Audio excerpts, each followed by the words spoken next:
करते हैं new chapter excretory product and there elimination. हम लोग का न्यू टॉपिक क्या है?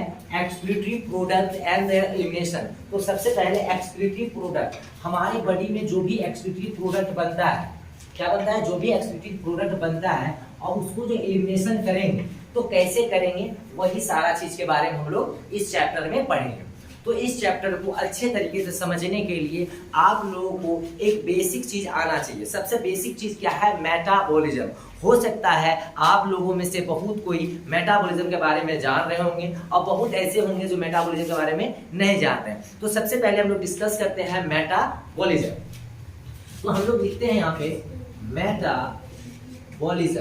तो आपसे पूछा जाएगा मेटाबॉलिज्म क्या है? मेटाबॉलिज्म क्या है? तो हम बोलते हैं all type of chemical reaction occurring in our body. बोलता है हमारे शरीर के अंदर जितने भी केमिकल रिएक्शन होते हैं, हमारे शरीर के अंदर जितने भी केमिकल रिएक्शन होते हैं, तो क्या बोलेंगे? All type of chemical reaction occurring in our body. हमारे बॉडी में जितने भी केमिकल रिएक्शन होते हैं उसी को क्या बोलते हैं? मेटाबॉलिज्म। और उस केमिकल रिएक्शन के कारण क्या होता है? डिफरेंट टाइप का क्या बनता है? प्रोडक्ट बनता है। यानी डिफरेंट टाइप का प्रोडक्ट जो होता है क्या होता है? एक्यूमुलेट हो जाता है। क्या हो जाता है? एक्यूमुलेट हो जाता है हमारा बॉडी में। जैसे क्या क्या एक्यूमुलेट होता है? तो सबसे पहले क्या एक्यूमुलेट होता है? यूरिया। क्या एक्यूमुलेट होता है? यूरिया। इसके बाद क्या एक्यूमुलेट होता है? Uric acid. इसके बाद क्या एक्यूमुलेट होता है? अमोनिया। और क्या होता है? Carbon dioxide, water, Na+, K+, Cl- और भी बहुत सारा प्रोडक्ट जो है हमारी बॉडी में क्या होता है? एक्यूमुलेट होता है, जो हमारे बॉडी के लिए क्या होता है? अच्छा नहीं होता है। इसलिए ये सारे को हम लोग क्या करते हैं? फुल्ली या पार्शियली हम लोग अपने बॉडी से क्या करते हैं? रिमूव कर देते हैं। क्या कर देते हैं? रिमूव कर देते हैं। और इसी रिमूवल को हम लोग नाम देते हैं एक्सक्रीशन का। क्या नाम देते हैं? एक्सक्रीशन का नाम देते हैं। अब आता है एक्सक्रीशन। तो ये समझ गए, ये सब क्या है? एक्सक्रीटरी प्रोडक्ट है। अब आता है इनमें से जो है सबसे मेजर एक्सक्रीटरी प्रोडक्ट कौन सा है? तो इनमें जो तीन आपका ये क्या है? मेजर एक्सक्रीटरी प्रोडक्ट है। कौन सा? तो सबसे मेजर एक्सक्रीटरी प्रोडक्ट सबसे पहला हो गया आपका, क्या हो गया? सबसे पहला हो गया अमोनिया। क्या हो गया? अमोनिया हो गया। इसके बाद क्या हो गया? यूरिया हो गया। क्या हो गया? यूरिया। और इसके बाद क्या हो गया? यूरिक एसिड हो गया। तो आपसे पूछा जाए कि बताइए मेजर एक्सक्रीटरी प्रोडक्ट कौन कौन सा है? तो सबसे पहले क्या हो गया? अमोनिया, इसके बाद यूरिया, इसके बाद यूरिक एसिड। तो सबसे पहले हम बात करते हैं अमोनिया, देन बात करेंगे urea and then uric acid का।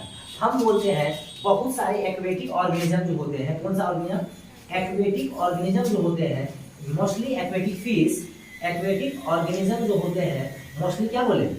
एक्वेटिक फिश जो होता है वो अपना एक्सक्रीटरी प्रोडक्ट में क्या रिमूव करता है अपने बॉडी से? तो अमोनिया रिमूव करता है। इसलिए ये सब ऑर्गेनिज्म को हम लोग बोलते हैं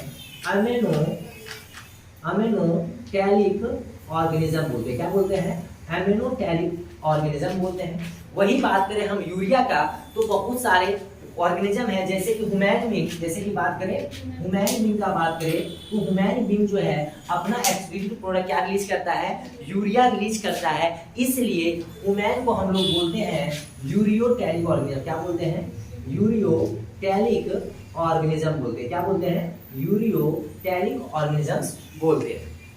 अब बात करें थर्ड आपका क्या है? Uric acid. थर्ड क्या है? यूरिक एसिड है। अब आता है यूरिक एसिड जो रिलीज, अब आता है यूरिक एसिड कौन रिलीज करता है अपना एक्सक्रीटरी प्रोडक्ट में? तो यूरिक एसिड आपका रिलीज करता है कौन? तो बर्ड करता है। कौन करता है? बर्ड्स करता है। और बर्ड्स जो करता है यूरिक एसिड रिलीज करता है, इसलिए बर्ड्स को हम लोग बोलते हैं यूरिको। देखिए यहाँ पे यूरियो है, यहाँ पे क्या है? यूरिकोटैलिक ऑर्गेनिज्म कहते हैं। अब आता है नेक्स्ट क्वेश्चन कि सर इनमें जो है सबसे ज्यादा टॉक्सिक कौन होता है? तो हम बोलते हैं सबसे ज्यादा जो टॉक्सिक होता है कौन होता है, इन तीनों में सबसे ज्यादा टॉक्सिक होता है अमोनिया। इससे कम टॉक्सिक कौन होता है, यूरिया। और सबसे कम टॉक्सिक कौन होता है, यूरिक एसिड होता है। तो सबसे ज्यादा टॉक्सिक कौन हो गया आपका, अमोनिया। उससे कम कौन हो गया, यूरिया। उससे कम कौन हो गया, यूरिक एसिड हो गया। अब नेक्स्ट बात करते हैं, जो जितना ज्यादा टॉक्सिक होता है, जो जितना ज्यादा टॉक्सिक होता है उसको वाटर उतना ज्यादा चाहिए, उसको वाटर कितना चाहिए, उतना ज्यादा चाहिए। तो आपको पूछेगा बताइए इस तीनों में से सबसे ज्यादा रिक्वायरमेंट वाटर किसको होगा, वाटर का रिक्वायरमेंट। तो हम बोले अमोनिया का सबसे ज्यादा वाटर रिक्वायरमेंट करेगा, उससे कम कौन करेगा, यूरिया। और उससे भी कम कौन करेगा, यूरिक एसिड। यूरिक एसिड जो होता है यानी बर्ड जो अपना यूरिनेशन जो करता है वो किस फॉर्म में करता है, पिलेट के फॉर्म में करता है। किस रूप में, पिलेट्स के रूप में। अब आता है पिलेट मतलब क्या होता है, बूंद के रूप में करता है। किस रूप में, बूंद के रूप में करता है। तो यहां तक समझिए। अब हम लोग बात करेंगे कि इस एक्सक्रीटरी प्रोडक्ट को, ये सारा एक्सक्रीटरी प्रोडक्ट जो है इसको रिमूव करने के लिए हमारे पास क्या है, तो हम बोलते हैं ये सबको रिमूव करने के लिए हमारे बॉडी में और भी ऑर्गेनिज्म के बॉडी में डिफरेंट डिफरेंट टाइप का क्या होता है, एक्सक्रीटरी ऑर्गन होता है। तो चलिए हम लोग डिस्कस करेंगे excretory organ in different organism. चलिए तो हम लोग डिस्कस करते हैं excretory organ in different organism. Excretory organ in different organism, यानी एक्सक्रीटरी प्रोडक्ट जो होता है डिफरेंट ऑर्गेनिज्म में क्या होता है। इसके बाद हम लोग स्पेशली पढ़ेंगे ह्यूमन में कौन कौन सा एक्सक्रीटरी ऑर्गन होता है। तो देखिए हम लोग पहले बात करते हैं किसका, बात करेंगे डिफरेंट टाइप का ऑर्गेनिज्म का। तो सबसे पहले हम लोग लिखते हैं फ्लैम सेल। ये क्या है, एक्सक्रीटरी ऑर्गन है फ्लैम सेल, या हम लोग इसका दूसरा नाम देते हैं प्रोटोनेफ्रिडिया नाम देते हैं। दूसरा आपका हो गया प्रोटोनेफ्रिडिया के बाद आ गया आपका नेफ्रिडिया, क्या आ गया, नेफ्रिडिया आ गया। और थर्ड आपका हो गया नेफ्रिडिया के बाद आ जाता है आपका मालपिगियन ट्यूब्यूल, मालपिगियन ट्यूब्यूल। और मालपिगियन ट्यूब्यूल के बाद आ जाता है आपका एंटीनल ग्लैंड, एंटीनल ग्लैंड। और इसी का हम लोग दूसरा नाम बोलते हैं ग्रीन ग्लैंड। क्या बोलते हैं, ग्रीन ग्लैंड बोलते हैं। और लास्ट हो गया हम लोगों के लिए एक्सक्रीटरी ऑर्गन क्या है, किडनी। क्या हो गया, किडनी हो गया। तो एक्सक्रीटरी ऑर्गन क्या बोले, डिफरेंट डिफरेंट टाइप के ऑर्गेनिज्म में एक्सक्रीटरी ऑर्गन जो होगा क्या होगा, डिफरेंट डिफरेंट टाइप का होगा। जैसे सबसे पहले फ्लैम सेल होता है, प्रोटोनेफ्रिडिया ये भी एक एक्सक्रीटरी ऑर्गन है। उसी तरह नेफ्रिडिया क्या है, एक एक्सक्रीटरी ऑर्गन है। उसी तरह मालपिगियन ट्यूब्यूल क्या एक एक्सक्रीटरी ऑर्गन है। उसी तरह एंटीनल ग्लैंड या क्या होता है, ग्रीन ग्लैंड क्या है, एक एक्सक्रीटरी ऑर्गन है। और नेक्स्ट क्या हो गया, किडनी भी क्या है, एक एक्सक्रीटरी ऑर्गन है। अब आता है ये सब एक्सक्रीटरी ऑर्गन किसमें किसमें देखने को मिलता है। तो चलिए हम लोग देखते हैं किसमें किसमें देखने को मिलता है। अगर बात करें हम फ्लैम सेल जो है किसमें एक्सक्रीटरी किसमें देखने को मिलेगा, फ्लैम सेल तो हमको मिलता है फ्लैट फॉर्म में देखने को मिलता है। किसमें मिलता है, ये वाला एक्सक्रीटरी ऑर्गन फ्लैट फॉर्म में होता है। अब तो आपसे पूछेंगे नेफ्रिडिया जो है एक्सक्रीटरी ऑर्गन किसका है, तो नेफ्रिडिया किसका है, आपका एनीलिडा का है। किसका, एनीलिडा का है।